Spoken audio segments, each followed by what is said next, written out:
Sean todos ustedes bienvenidos a este especial de Fogón en Fogón, 100 años de Mario Benedetti. ¿Sí? En este caso estamos recordando el centenario de su natalicio. ¿Sí? Durante estos días van a haber un montón de homenajes en todo el mundo recordando al gran Mario Benedetti. Por supuesto, de Fogón en Fogón podría estar repasando lo que fue su paso de los toros natal, sus 5 nombres que le pusieron sus padres, pero en este caso recurrimos a quienes lo conocieron. En una y otra orilla del Río de la Plata, sí, vamos a estar repasando en este caso con Alicia Torres, crítica literaria, escribe en Brecha. Vamos a estar repasando también con Alfredo Alzugarat. Sí, Alfredo Alzugarat tuvo la oportunidad de ser presentador de uno de los libros de Mario Benedetti, ¿sí? Allá por los 90, ¿sí?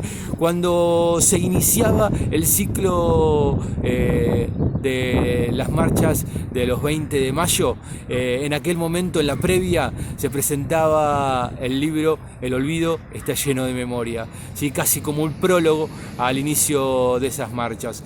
Vamos a estar también con los recuerdos desde el exilio, con Juan Raúl Ferreira, el exilio de Mario Benedetti, su propio exilio. Vamos a estar también repasando con José Miguel Onaindia, ¿sí? Gestor cultural, en ambas márgenes del Río de la Plata. Vamos a estar repasando con Diane Denoir, ¿sí? Cuando Diane conoció a Mario, en qué circunstancias, y también alguna anécdota que tiene que ver con su exilio en Buenos Aires. También vamos a estar repasando lo que tiene que ver con el recuerdo de muchos uruguayos que lo conocieron, con alguna anécdota, alguna reflexión, alguna opinión. Va a estar, por supuesto, el periodista Silva, ¿sí? Que es quien conduce Amarreando. Vamos a estar, en este caso, recordando un hecho que nos trae justo a este punto de la ciudad de Buenos Aires, a la Plaza del Congreso. Y aquí Mario Benedetti tuvo la posibilidad de visitar lo que fue un hito de la resistencia de los 90 aquí en la República Argentina, que fue la Carpa Blanca, aquí instalada en este mismo lugar. Y bueno, para eso charlamos con Hugo Yasky. Él nos va a estar repasando lo que fue aquella presencia de Mario en la Carpa Blanca, en aquel ayuno docente, resistiendo al neoliberalismo aquí en la República Argentina, ¿sí? Muchísimo más para compartir con todos nuestros oyentes, amigos y amigas, para disfrutar de este centenario de Mario Benedetti, ¿sí? Que de alguna manera, como los artistas, como los grandes artistas, dejan su ausencia física, pero nos dejan un tendal de emociones en sus obras. Por lo tanto, vaya este homenaje de Fogón en Fogón en el centenario de Mario Benedetti. Fue un agudo observador de sucesos, de costumbres, de protagonistas de su país y de América, de Latinoamérica.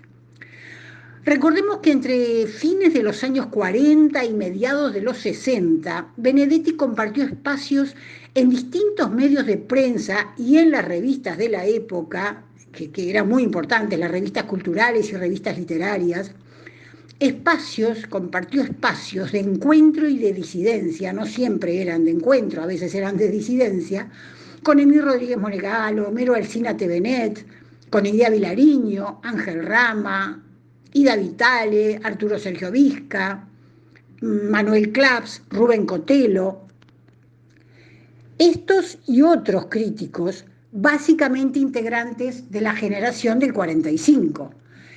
Este grupo maravilloso que ayudó a consolidar una nueva época cultural en el país.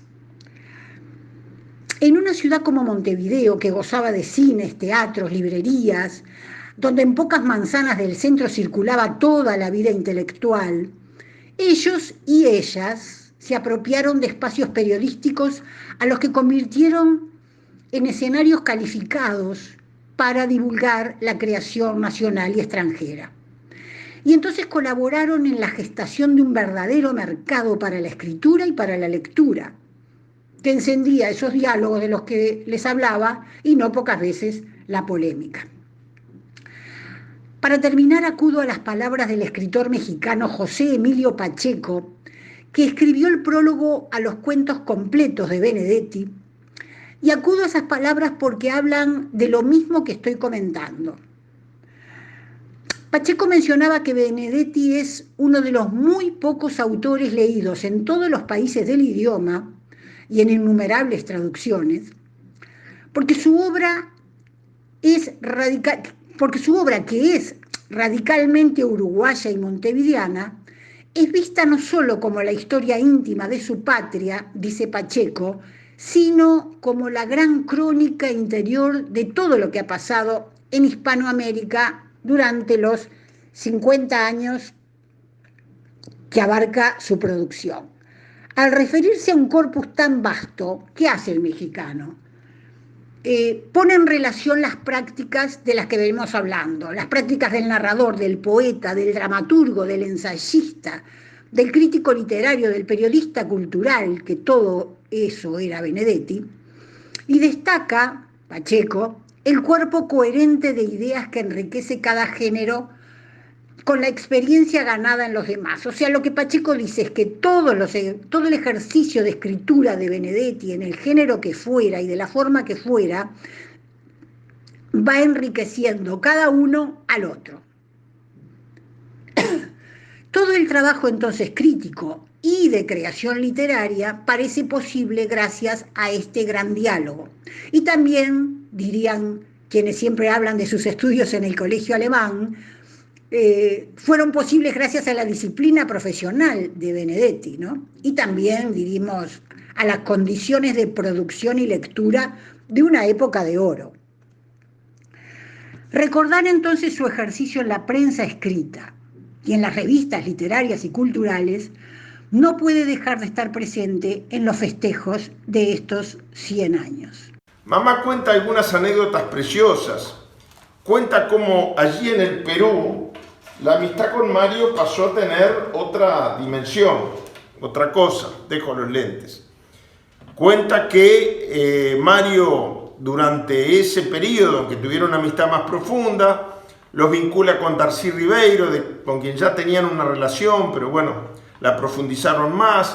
Estaba también Beatriz Vicio, nuestra compañera de siempre, representante luego, años más tarde, de la Convergencia Democrática en el Brasil, su esposo Neiva Moreira, director de Cuadernos del Tercer Mundo, y habían hecho una barra de amigos ahí. Y cuando Mario, cuenta mamá en la página 112, cuando Mario se va de viaje a Cuba, cuando regresa, le trae de regalos un collar de semillas. Ese collar de semillas estaba en mi baúl de recuerdos. Acá lo tengo, se me enredó con los lentes. Acá lo tengo. Este es el collar que le regaló Mario a mamá y que mamá, cuando se enfermó, dijo que quería tenerlo consigo hasta último momento y así la acompañó hasta el último minuto de su vida. Era un recuerdo de Mario. Debe ser el autor, yo lo hablaba con unos amigos, que debe tener más firmas en libros aquí en Uruguay. Porque en eso era también muy generoso. Y mucha gente, sí, así como no lo cargoseaba, ahora capaz con las selfies, ahora sí con las fotos, pero nunca vi ese acoso con darle un beso, no, un autor. Pero con los libros sí. Cuando él presentaba, mucha gente tiene el honor. Y cada tanto cuando hablamos algo de Mario, yo tengo un libro que me lo firmó en el exilio. Y se guarda como un tesoro. Se guarda como algo muy preciado. Que alguien quiera tener un libro en la biblioteca es como en el corazón tener un cachito de afecto, pero que alguien lo quiera tener con la firma del autor y que encima lo cuente con orgullo, yo creo que de por sí habla solo.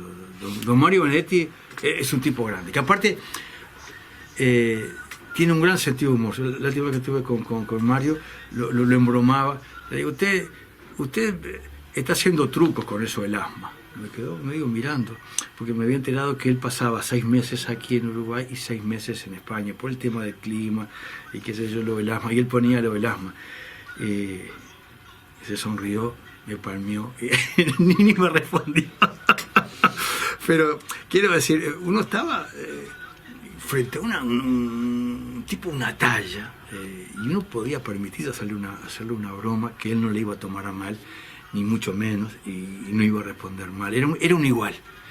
Eso es lo que quiero contar. Se da pocas veces. El tipo es un grande, pero cuando estaba con uno, era un igual. No era un grande, nunca era un superior, nunca era por encima, siempre era un igual. Y eso creo que poca gente logra eso. Gracias, Alberto. No, un gusto, un gusto.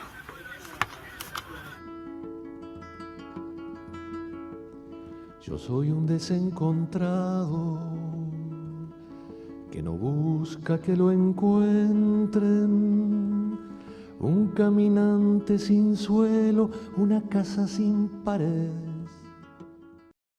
El túnel de Sábato y después la tregua de Mario Benedetti. A partir de allí se lo convoca él era un gran actor, conocido fundamentalmente por su carrera como actor y había debutado también como director de teatro y en este ciclo de televisión. Lo convoca una productora, una de las grandes productoras del momento, y él propone la tregua. No les parece, él propone la tregua con el elenco que luego la película tuvo. Entonces al productor comercial no le pareció que era un proyecto con interés comercial. Él la filma con dos productoras, Tita Tamames y Rosita Semborain, que deciden hacer arriesgarse a producir la película Sergio. Se hace y la película se convierte en una de las películas más exitosas de la historia del cine argentino. O sea, esa película hizo en el año 74 3 millones de espectadores, que eran un 20%, más de un 20% de la población de Argentina, ¿no? Era 22 millones sería en ese momento. Y además conquista algo que no había conquistado nadie, que fue la primera película argentina latinoamericana nominada al Oscar, cuando al Oscar se nominaban muy pocas películas, y ese año competía con Amarcord de Fellini y La Comme Lucien del Mimari. ¿No? O sea que realmente Sergio, de quien luego fui muy amigo, siempre comentaba que uno de los grandes honores de su carrera era haber perdido frente a Fellini. Papá tenía un humor muy perverso a veces. Y dice que un día le mostró a Mario una balconera de Por la Patria, de aquellas clásicas del año 71, con el sol y la bandera flameando. Y cuando Mario la toma así, le saca una foto. Y le dice, bueno, acá te tengo agarrado. Bueno, ese tipo de episodios demuestran el nivel de confianza y de relacionamiento personal que habían hecho. Luego, las vueltas de la vida se volvieron a encontrar en el exilio de España y siguieron cultivando cada vez más esa amistad. Viene de un rostro cansado. ¿Cómo se llama el poema que te dio para musicalizar? Bueno, en Argentina me hizo otro, y después me hizo otros, pero el primero que me hizo estando en Uruguay, fíjate qué tema, No me pongan la capucha. 72 empiezan las torturas en Uruguay, antes del golpe de Estado. Y ya había todo un movimiento de defensa de los derechos humanos y denunciando la tortura. Yo en esa época con Adela Gleicher componemos Como un pájaro libre. La canción se llama Como un pájaro libre, de dos mujeres uruguayas, Adela Gleicher y Diana Reich. Como un pájaro libre del libre vuelo, como un pájaro libre así te quiero. En esa época matan a Ibero Gutiérrez, gran poeta joven, uruguayo, que musicaliza. O sea, es una época dura en el Uruguay que comienza, ¿no? Antes del golpe de Estado, así como en Argentina, las 3A están operando antes del 76, porque el golpe de Estado en Argentina también lo viví. En Uruguay también empezó la represión y las torturas antes. ¿Qué eran las cosas que a Mario lo apasionaban en esos años? Yo no diría las cosas. Mario no era un espectador de la vida. Era alguien que a diario observaba lo que pasaba en todo el mundo políticamente, era una persona que tenía ideales muy claros, que los mantuvo con coherencia y consecuencia a lo largo de toda su vida. Mario hizo trabajo voluntario en Cuba, cuando empezó la revolución. Mario fue, en la época de Aide Santa María, creó en Casa de las Américas un centro de estudios literarios iberoamericanos. O sea, Mario tuvo una actividad, una lucidez y presencia de todo lo que pasaba en la vida y en su vida, lo que pasaba en la vida en el mundo y en su vida. Entonces, ¿qué es lo que me preocupaba? Quería un mundo mejor, quería un mundo sin injusticias, quería un mundo sin explotación, donde los derechos humanos fueran algo normal y que no hubiera que pelear por ellos. En lo personal, yo no sé cuántas veces aburrí mis discursos del exilio en Estados Unidos, en México, en Venezuela, citándolo a Mario, porque él sacó un libro que se llamaba La casa y el ladrillo, que era la Biblia de los exiliados.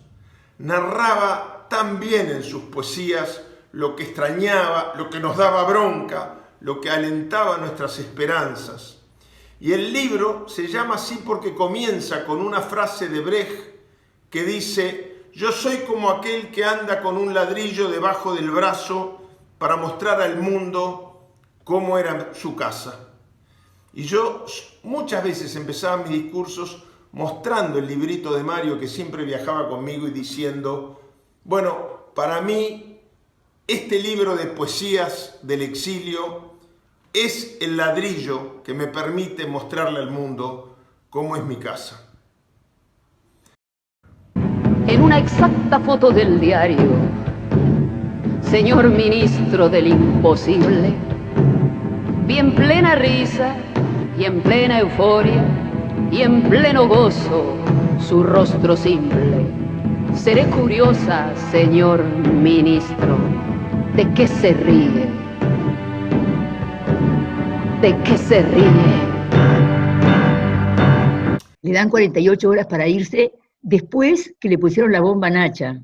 Nacha iba a inaugurar en el teatro, y el día anterior, cuando estaban armando el estreno, le ponen una bomba a Nacha, matan a un obrero del teatro, y el escenógrafo, que si mal no recuerdo se llamaba Claudio Segovia, queda herido, que después sobrevivió, ¿no? Por suerte.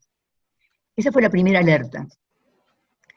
Pero Mario un día me llama y me dice: tengo que hablar contigo urgente, y me cuenta que tiene 48 horas para irse. Y yo lo saco a Mario de Buenos Aires. Era una época en que no podías entrar a Ezeiza. Viste que delante de Ezeiza hay todo un estacionamiento grande, hay un parking grande. Uh-huh. Bueno, en ese momento los pasajeros solamente podían entrar, solo el pasajero con un remis, o si lo llevaban los familiares o un conocido, tenían que bajarse antes del estacionamiento, caminar todo el estacionamiento y entrar. O sea, vos no sabías lo que pasaba adentro. Ya Ezeiza en esa época la carretera de Ezeiza tenía una fama terrible.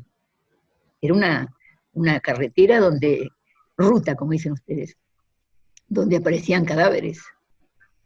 Y bueno, viene Raúl, el hermano de Mario, viene de Montevideo, con la plata que Luz mandaba, se sacó un pasaje para Lima, y yo me conseguí de una vecina, yo vivía en las Heras 3745, y en una torre al lado de la mía, pero en el mismo edificio, digamos, yo me había hecho amiga de una argentina que era una experta en educación inicial, Eve San Martín, que estaba casada con Enrique Duprat, que era el agregado comercial de la Embajada de Brasil, y tenía un auto diplomático, que eran los únicos que podían entrar, además de los remises. Bueno, era un Fiat 600, no era un Mercedes-Benz, pero por lo menos pudimos entrar, ¿no? Raúl atrás, Mario al lado mío, y yo manejaba. Y ahí se fue Mario a Lima. Y después, bueno, ya no se pudo volver, porque, te digo más, yo le pregunté a Michelini, cuando el golpe El 24 de marzo del 76, yo le pregunté a Selmar Michelini, que no sé si los argentinos saben quién era, que era un político único, maravilloso, que estaba exilado en Buenos Aires, y lo secuestraron y lo mataron. Un 20 de mayo a él, a otro diputado, y a 2 compañeros más uruguayos. Pero cuando el golpe, yo le pregunté a Selmar, porque en esa época viajaba gente a Lima mucho. Le pregunté, ¿qué hacemos con Mario? Y me dijo, no, con nosotros no pasa nada porque nosotros no nos metimos en política, así que no pasa nada que vuelva Mario. Eso me lo dijo 2 meses antes de que lo mataran. Y Mario, le empezaron a apretarlo también en Lima, entonces te pasaba que conocías que el canciller que se llamaba De la Flor hablaba de reforma agraria, los milicos que estaban con Velasco Alvarado hablaban de reforma agraria. Sí tengo un recuerdo imborrable del estreno, que era un poco escénico, del estreno de Nacha Canta Benedetti, yo era un adolescente, tenía 14 años, calculo, no recuerdo exactamente, y Nacha con Favero hacen este espectáculo que se llamaba así, Nacha Canta Benedetti, y después salió lo que llamábamos en ese momento un long play, que era con una tapa colorada y el pelo de Nacha que se Y en la calle la gente muere, y los que mueren son gente humilde. Y los que mueren son gente humilde. Y Nacha hizo ese espectáculo, y claro, eran las poesías y la poesía también cantada y recitada, y que fue un impacto, porque era toda la obra, gran parte de los poemas de la oficina, y de algunas de sus poesías de protesta, que algunas fueron casi un himno, ¿no? O sea, para muchos. Y sí tengo el recuerdo de ese estreno en el Teatro Ya, en la Sociedad Hebraica Argentina, que tenía una actividad cultural muy intensa en los años 70, y eso sí lo recuerdo perfectamente, de lo escénico musical escénico, que más me impactó de la obra de Mario. Por lo tanto, desde ese momento, con La Tregua y las canciones de Nacha, adaptadas por Favero, etcétera, está desde mis primeros contactos activos con la cultura, la figura de Mario Benedetti, y ahora al vivir aquí en Uruguay, tengo la suerte de que la comisión de la Fundación Mario Benedetti son grandes amigos, y bueno, puedo colaborar con ellos, y ahora a fin de año el Ballet Nacional del Sodre va a hacer una versión de La Tregua, que fue un proyecto que propuso el director del Ballet Nacional, Igor Negra, y que lo hicimos en colaboración con el INAE, cuando yo dirigí el INAE el año pasado. Lo empezamos a gestar en el año 2018 y se va a concluir. La idea era estrenarlo el 14 de septiembre, que es el aniversario, es el centenario del nacimiento de Mario Benedetti. Ahora, por los cierres y las alteraciones de la programación, se va a estrenar en el mes de noviembre, diciembre. ¿Sí? Sobre diciembre. Sobre diciembre, exactamente, para cerrar la temporada y cerrar la temporada, que bueno, esta temporada tan particular que lamentablemente hemos tenido, no solamente en Uruguay, sino en todo el mundo. José Miguel, te agradezco tanto este ratito que estuvimos juntos. No, al contrario, muchísimas gracias, te agradezco porque me has dado la oportunidad de recurrir a recuerdos que uno a veces no los tiene, parecieran muy presentes, pero que a veces no los verbaliza con mucha facilidad. Así que me hiciste recordar algunos momentos de mi vida y a mucha gente que quiero mucho, aunque ya no esté. Y bueno, así que te agradezco mucho la posibilidad de compartir estos recuerdos. Mi recuerdo de Mario Benedetti es en realidad el recuerdo de un evento en que participé junto a él y que para mí significó un gran honor, uno de los más altos que he tenido en esta modesta trayectoria de escritor y de investigador en literatura. Me estoy refiriendo a la presentación del libro El olvido está lleno de memoria, que yo hiciera en marzo de 1995 en el Instituto del Libro de Montevideo.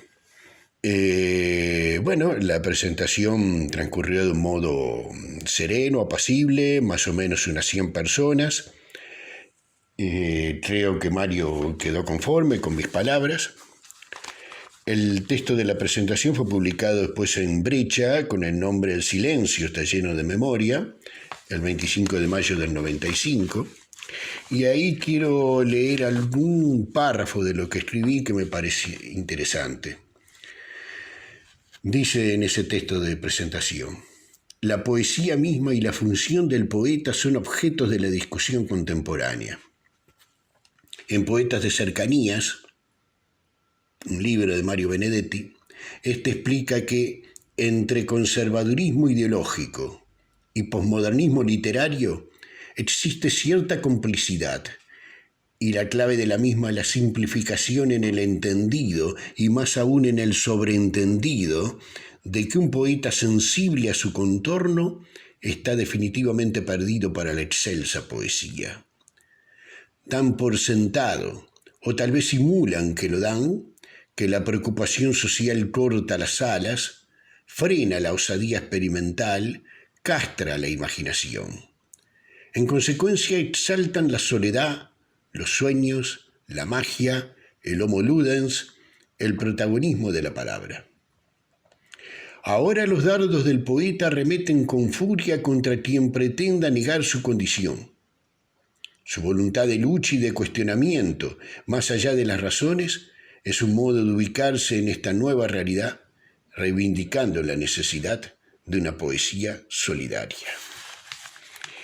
Y bueno, y entre los muchos motivos que se subrayan, que se abordan en este texto poético, se encuentran la vejez, el silencio, los desengaños y las ausencias, la fragilidad del instante, la naturaleza de Dios, el posible apocalipsis, la preparación para ser nadie y el poder de la muerte. Creo que es un libro muy importante en la trayectoria de Mario Benedetti, un libro recordado y que tiene un título muy sugestivo que no podemos olvidar justamente, ¿no? Valga la redundancia, el olvido está lleno de memoria. Y como dice él, hay quienes imaginan el olvido como un depósito desierto, una cosecha de la nada, y sin embargo el olvido está lleno de memoria. Un título además que hacía reflexionar en muchas realidades, y la historia que hizo, la atmósfera que había en ese año tal vez invitaba a eso, a que pocas semanas después se efectuara la primera marcha del silencio por los desaparecidos, año 1995, que de alguna manera entonces fue, yo no diría que anunciada, pero sí de alguna manera este libro puede ser perfectamente una antesala, aunque solo fuera por el título de ese otro acontecimiento. ¿Cómo te vas vos de Buenos Aires? Y esa anécdota de que le salvaste la vida, ¿es esa la del Fiat 600? No, es anterior, es Mario y yo nos hablamos por teléfono a diario, y si no nos veíamos. Y yo no sé por qué, yo estaba haciendo una cola en el hospital italiano, y me vino una cosa de pensar en Mario, que salí de la cola y me fui al monedero a llamarlo. Y Mario me atendió, una voz horrenda. Le digo, Mario, ¿qué te pasa? Y me dice, estoy mal. Para que Mario te dijera, estoy mal, tenía que estar horrible. Entonces dije, bueno, dejá la puerta abierta, que yo voy para ahí.